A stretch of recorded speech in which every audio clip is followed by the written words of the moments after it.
Jadi saya nak pertanyaan ya. Dari mungkin bagian dari milenial, bahkan pada saatnya baru dengar para ulama berpolitik. Cuman sekilas, saya kali ada begah. Sebenarnya dari dasar awal pun tidak lepas ulama itu dari berpolitik. Cuman berpolitik praktis mungkin menyebabkan orangnya dimulai di era reformasi sampai orangnya kalau menjauhat menan yang pegah jawaban ya, boleh jawaban bahaya lah ya.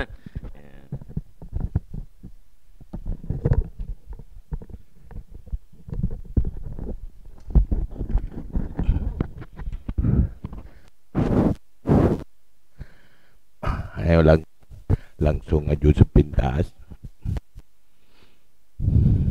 Pertama, di awal-awal ile zaman ulamanya sangat serius berpolitik. Mulai nyawai masa perti zaman dan lain-lain. Kemudian digabung. Nah, yang digabung menjadi P3. Nah, yang gabung jadi PDI. Nah, gabung dalam Golkar. Sehingga terjadi zaman lebo partai. Yang saatnya para ulama sangat serius. Malah dimulai fonyamen Abu Mudawali dengan pertinya. Lainnya waktu dia ke P3 menyebutnya dudo-dudonyo tak tepe Abu Tanah Merah Allah maufir lahu sampai wafat. Status adalah jurkam P3, juru kampanye P3. Yang waktunya P3 ji azas Islam. Kemudian partai Islamnya selalu diusahakan untuk digembos sehingga berubah-berubah nilai-nilai ideal yang semangat urungnya berjuang gak ada di partai. Dengan dinamika perpolitikan sehingga eksistensi ulama dalam politiknya menjadi lemah.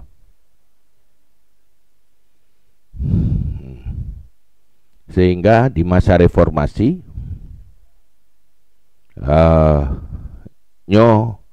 dalam kondisi gak ada semangat di politik di masa reformasi.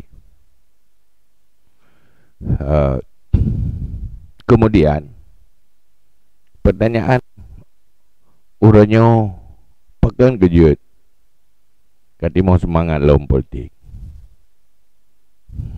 Sebenarnya semangat jikan karena hawa na partai yang pada dasarnya hawa perbaikan paradigma politik. Karena keluhan-keluhan uronyo wate mita-mita sumber persoalan di persoalan paradigma politik. Bahkan gak jumenan. Karena tanyo tadepu bahwa get saboh nanggro maju saboh bangsa, baik dunianya atau agamanya, sangat tergantung pada tangan-tangan yang mengurus nanggroyo. Yang dikatakan yang mengurusnya pemimpin.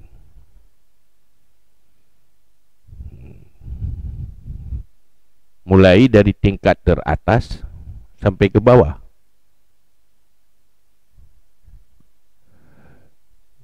Gagal kemajuan sebuah bangsa, juga yang bertanggung jawab adalah para pemimpin. Sementara di dalam konteks demokrasi uronyo, pemimpinnya dilahirkan oleh rakyat. Apabila rakyat mampu melahirkan pemimpin yang representatif, bisa menjawab persoalan-persoalan, maka bangsanya akan maju. Menurut rakyat hanya mampu pilih pemimpin yang punya kapasitas, maka resikonya ya terhadap rakyat sendiri. Maka ini menjadi sebuah keprihatinan. Berangkat dari keprihatinannya ke berusaha untuk perbaikan paradigma politik.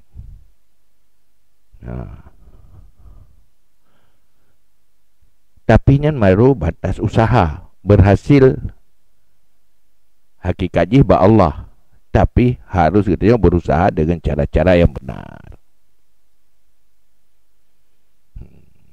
Nyan benar ji keprihatinan karena menyoborkan mandum tanyo selalu menaruh harapan. Tetapi ternyata selalu di dalam keluhan-keluhan. Tidak bermaksud untuk menyalahkan siapa-siapa. Karenanya mandum tanyo tanggung jawab, salah bersama lah. Menyosalah mandum dengan salah. Maka tak ajaklah mandum tak perbaiki diri. Untuk masa depan generasi tanyo lebih baik, masa depan generasi selanjutnya lebih baik, dan untuk masa depan bangsa yang lebih baik. Dan kira-kira gambarannya